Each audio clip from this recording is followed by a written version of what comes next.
Hello, thank you for tuning into the Katie Sassine Show. I'm your host, Katie Sassine, addressing the indoctrination of the nation.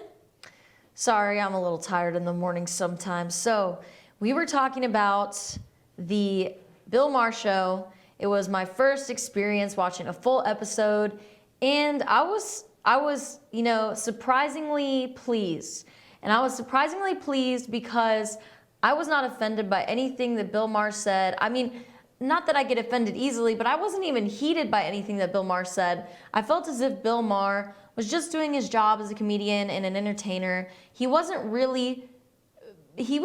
of just saying surface jokes. He was addressing Trump's mannerisms, and he addresses Trump's looks, and he addresses outrageous things that are reported in the media, and he's calling his shows, or he's using the slogan for his show right now and capitalizing on Trump by using the slogan, let's make America Sane Again, for this season of a show. So we can see, as a more socialist, left progressive person, he's actually capitalizing on the president that's trying to defend capitalism, which would, could very well be the reason for Bill Maher having a show.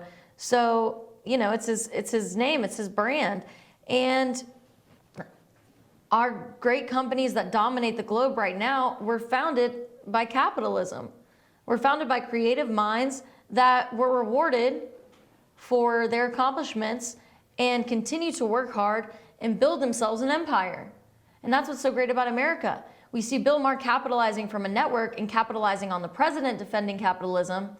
And I see it so clearly that, he really probably couldn't care less. He just wants to have a good show and have good ratings. And that was very obvious on the show last night. It wasn't so obvious when Milo was out. I was kind of getting the hint. I was kind of getting that feeling, Bill Maher doesn't really care much about politics. He's just being an entertainer. But then when he had Jack Kingston, former Savannah Congressman, Larry Wilmore, comedian and producer, and Malcolm Nance, Navy senior chief, on the show to discuss Michael Flynn, I could really see there clearly that Bill Maher is just, working for his ratings like anyone else would do who's got a show. But instead of being someone who's founded upon certain principles and values for their fame, Bill Maher is known for making jokes. And he can target anyone he wants. He can target stars, actors, actresses, singers, whoever in Hollywood, producers, you name it. He can target politicians. And politicians are a great target. And Trump is such a great target that he's even revolving his whole show around MAGA, Make America Great Again, by calling his slogan, Make America Sane Again. I mean, if that's not hypocrisy, then I don't know what is. So, anyway, when Kingston, Nance, and Wilmore were on the show last night, it was basically Jack Kingston defending himself and Trump and the conservative agenda against Larry Wilmore, comedian and producer, not a politician, and Malcolm Nance, not a politician either, but a senior Navy chief and also an author of a book about Russia hacking the U.S. election. So it was clearly, so he had Milo on there, and he attempted to bash Milo, but Milo kind of shut him down. And Milo defended his wanting freedom of expression, and Bill Maher couldn't really argue with that. And because he knows that the liberal agenda hinders freedom of expression. So he kind of got shut down by Milo, but really it was the visitors that really did it for me, that really had me laughing, that really had me saying, okay, this guy's obviously not really educated about politics, but he has, he is witty and he's charismatic and he's funny, and that's why people like to watch him, even if he's not credible with his politics. But of course, those who are liberals, they love it because he's just bashing people for, with surface jokes, like I've said, on mannerisms, policies that are misconstrued in the news, without knowing the backstory and, looks and such, stuff like that. So in the discussion about Michael Flynn's resignation, I mean, it was ridiculous. I mean, I was laughing because Kingston, former Savannah congressman, was, defending the fact that, I'll just have to say what he was accused of. So the liberals that were there, the author of the book of the Russian hacking, Malcolm Nance, and Larry Wilmore, comedian and producer, were trying to say that Flynn's confirmation of inadvertently briefing VP Pence and others, including Trump, with incomplete information was proof that the Russians hacked the election. They're making a one-to-one correlation.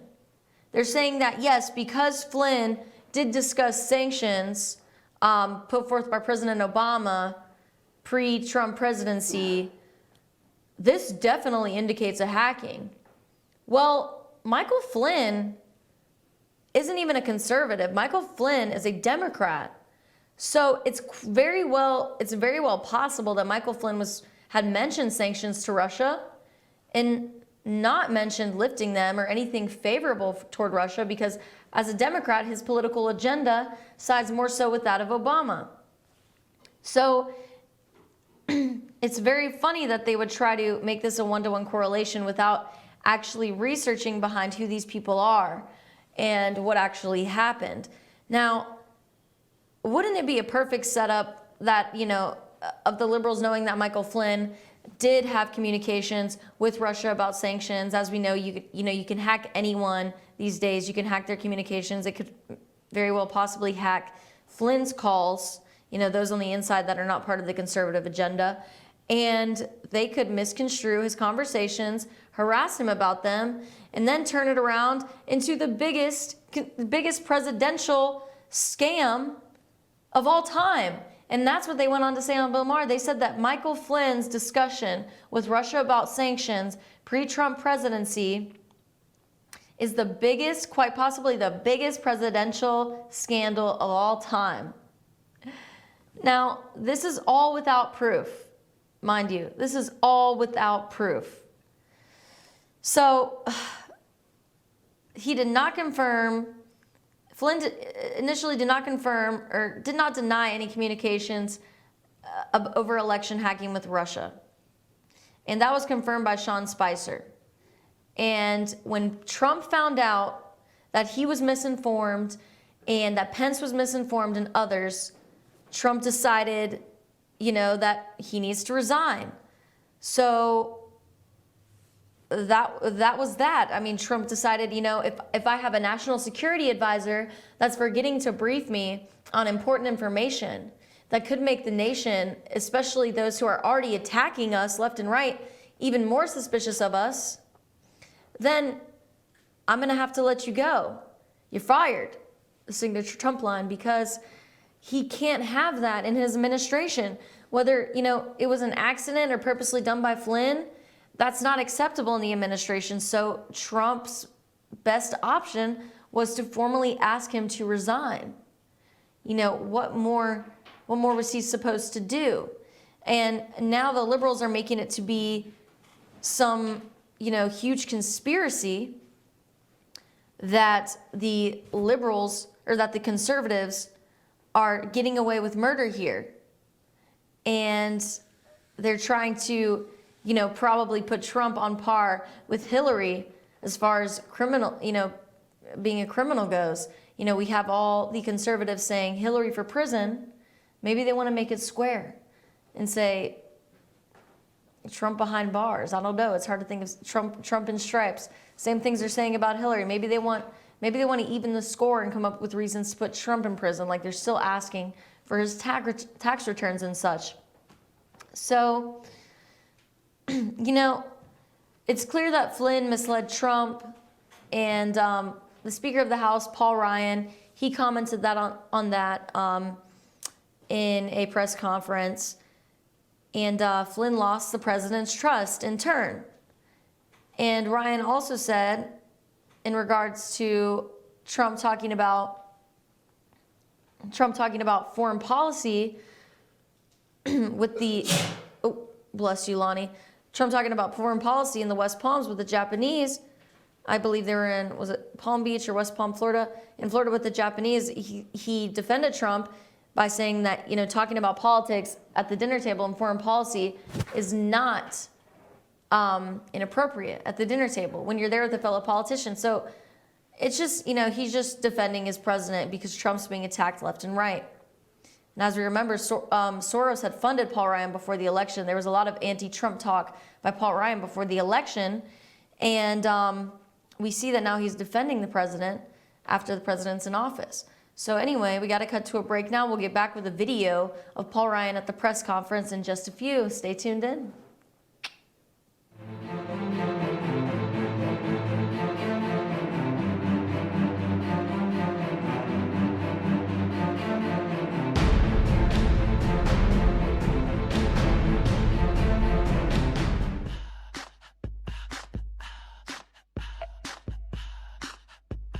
What you gonna do with all that junk?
Circuit World, brand name merchandise at unbelievably low prices. Furniture, appliances, and electronics. Circuit World is locally owned and operated, serving the tri-state area. Circuit World has highly trained professionals to help. Visit your hometown Circuit World today. 3 locations in Georgia, Ellijay, Blue Ridge, and Blairsville, Franklin, and Murphy, North Carolina. No credit checks, so let Circuit World deliver to you today. Hi, I'm Rhonda the Mattress Lady, and this is my husband Gary, owners of Mattress Overstocked in Ellijay next to Walmart. And we want to earn your business. From the time you walk in our door to the time we deliver your new mattress to your door, you will see the difference. Our selection and prices are the best in North Georgia, and customer service is our top priority. So y'all come on in and let us help you find the right mattress at the right price. That's Mattress Overstocked in Ellijay next to Walmart.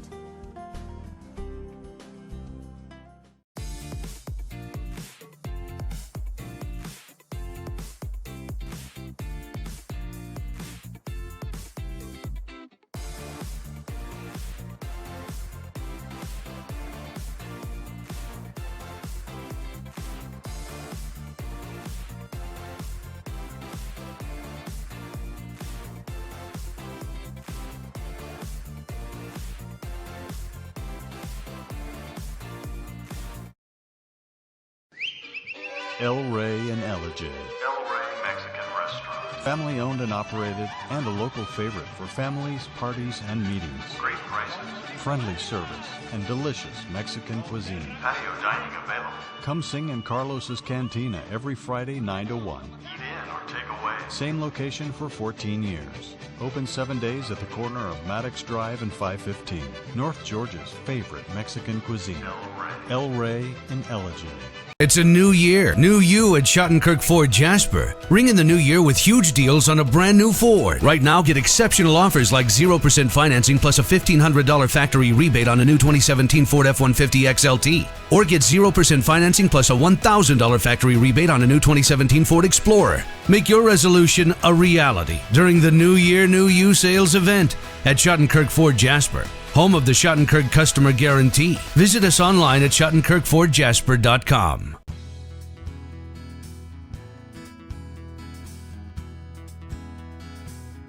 Hello, my name is Chad Watkins. I'm the manager at Larry's Body Shop. We are a family-owned and operated business and have been serving the North Georgia area since 1978. We are located at 1216 Progress Road in LOJ, Georgia. Our shop specializes in collision repair and we work with all major insurance companies. Larry's Body Shop is ICAR Gold, the highest role of training recognized by the collision repair industry. It is estimated that only 10% of collision shops meet these standards. Our shop consists of state-of-the-art equipment such as laser measurement system, down-drive spray booth, spot and MIG welding equipment. All of our paints are mixed on site so that we can guarantee your paint to match every time. I know that having an accident can be a stressful event. We take pride in making sure our customers are satisfied with the repair of their vehicles. Our waiting area is clean and comfortable with free Wi-Fi and refreshing beverages. So if you're in an accident, stop by and see us at Larry's Body Shop. North Georgia Diamond is your source for diamonds. Come on in to view the area's largest selection of fine jewelry at North Georgia Diamond. All repairs and designs are done on site by our jewelers. And North Georgia Diamond has the lowest prices on loose diamonds. You can also sell your gold, silver, and coins at North Georgia Diamond between Walmart and Lowe's in East LJ. Locally owned by Bill and Allison Craig, North Georgia Diamond is your source for diamonds in North Georgia.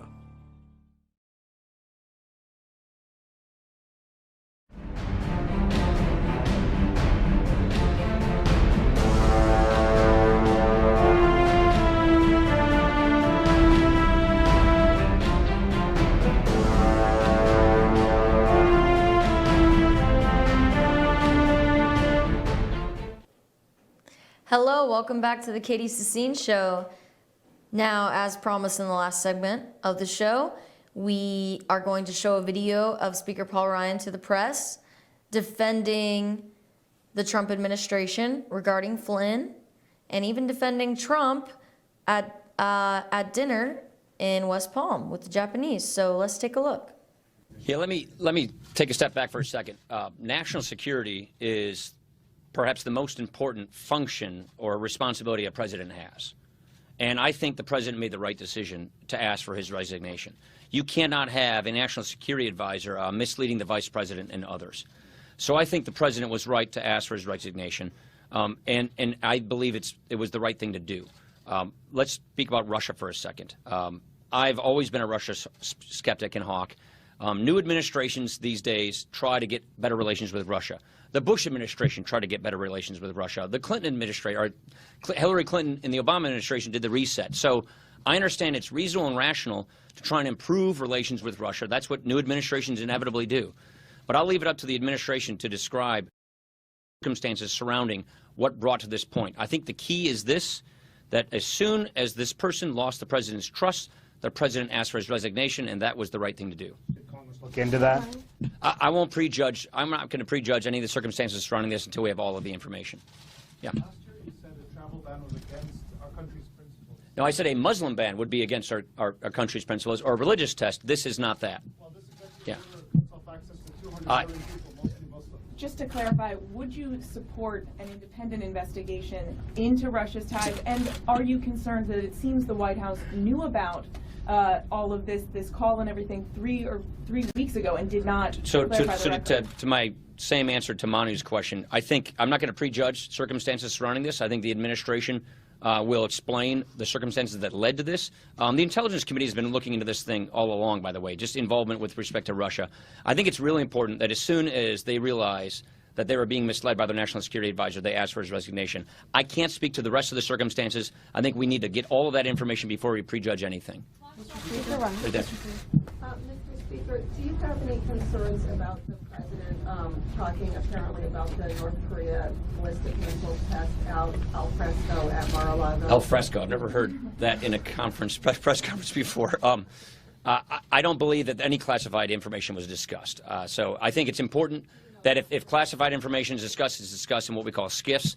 It's my understanding that no classified information was discussed, and talking about foreign policy at the dinner table is perfectly appropriate. Thank you. Great job. Welcome back to the show. So as you can see, former, I don't know if I want to say anti-Trump, but former person that wasn't so much in favor of Trump, now House Speaker of the House for the Trump administration, is doing an excellent job as defending our commander-in-chief, Trump. Now, Ryan acknowledged that the intelligence community has had their eyes on these Russian-American communications, for so long now that if something was going on, the American public would already know. Now, he's also defending Trump in the sense that, Trump's getting called out for having all these secret relations with Russia. There's even been skeptics saying that Melania is secretly a spy, and she's secretly a spy for, somewhere in Eastern Europe, maybe with Russia. I'm not sure what it was. I'll have to look into that article later when I feel like laughing. And, Paul Ryan also adds he's always himself been a Russian skeptic and hawk, but even he thinks that we need more information before coming to a conclusion here. He also notes that recent presidents have tried to prioritize relations with Russia as well, just as Trump does. But Trump's getting attacked for it because that's just an angle of attack. Just like his hair, just like his mannerisms, just like for who he is, just for being a former entertainer, for not being in the political realm, for being a businessman, for being exactly what America wants this time around. So, and people are, like I said, like Bill Maher, capitalizing off of being a skeptic of Trump. So, and I just don't see the productivity in that. It seems like a very unproductive job. You would think that one would want to progress the country, especially if they're called a progressive with their beliefs, and not dwell on silly things and call out silly things and make a big deal out of those silly things like mannerisms and hair and the fact that he's an honest person. I mean, looking back on our presidents, we embrace the strange qualities about them. Let's think. I guess, we embrace, we embrace Teddy Roosevelt for being, very tough and very, very different and strong, and he got shot during a speech and continued the speech. We embrace presidents for their unusual characteristics, and sooner rather than later, I think people are going to start embracing Trump for his differences. And, really, that's what America's about. It's about embracing people for their differences and not harping on them for what, makes them unique and makes them them. So, anyway, Jack Kingston, the Savannah former congressman from Georgia, or former congressman from Savannah, Georgia, beautiful city. I love Savannah. I would love to go back soon. Jack Kingston said that this was a dramatic exaggeration. And, of course, Kingston is referring to Flynn's not informing the president of all the information regarding his communications with Russia. So they're saying that, some people are saying that it proves the Russian hacking. And like I said, it's not a one-to-one correlation. So Jack Kingston, Savannah, Georgia representative, he said, this was a dramatic exaggeration. There's not a one-to-one correlation. And he didn't say that verbatim, but the fact is there's not a one-to-one correlation between Russians hacking the election and the NSA, the National Security Advisor, communicating with them about sanctions. Bear in mind, he's a Democrat, probably in favor of the sanctions, maybe. Pre-election of Trump. Taking office. I can't recall if it was pre-election, pre-office. I'm pretty sure it was, obviously pre-office, after he knew where he was going to stand post-inauguration. So Jack Kingston said this was, severe exaggeration. Obviously it is. They're blowing it out of proportion, just like they called the travel ban a Muslim ban. they want to say that this is proof that the Russians hacked. And I'll tell you what it was all about. Malcolm Nance is the author of a new book, The Plot to Hack America. And he came out with this book very recently. It's his most recent Twitter post of advertisement. He's advertising his new book. Everybody buy my new mysterious, interesting book, thriller on the Russians hacking the recent 2016 election. Obviously, they were trying to sell books for Malcolm Nance at the Bill Maher Show. So we see more capitalizing on Trump, and in an unproductive way. Now, I like the idea of capitalizing on ideas and on artwork and, you know, creating something and making money on it as your own unique product and expressing yourself and, you know, being able to write and make a career out of that. Or, you know, talk to people and make a career out of that about what you believe in order to further human progress. But what I don't like is when people capitalize on things that regress, that regress people, that confuse people, that make people turn against each other, that pit people against each other, especially people of the same nation. And that's the problem that I have with people like Bill Maher and people like Malcolm Nance and even people like Larry Wilmore, who contributed to that last Friday on the Bill Maher Show.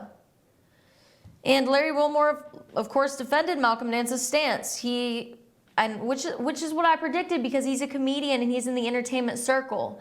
And it seems to be a common, you know, a common idea. It's almost getting too obvious now that the entertainment industry is going to do its best to capitalize on bashing Trump as much as they can.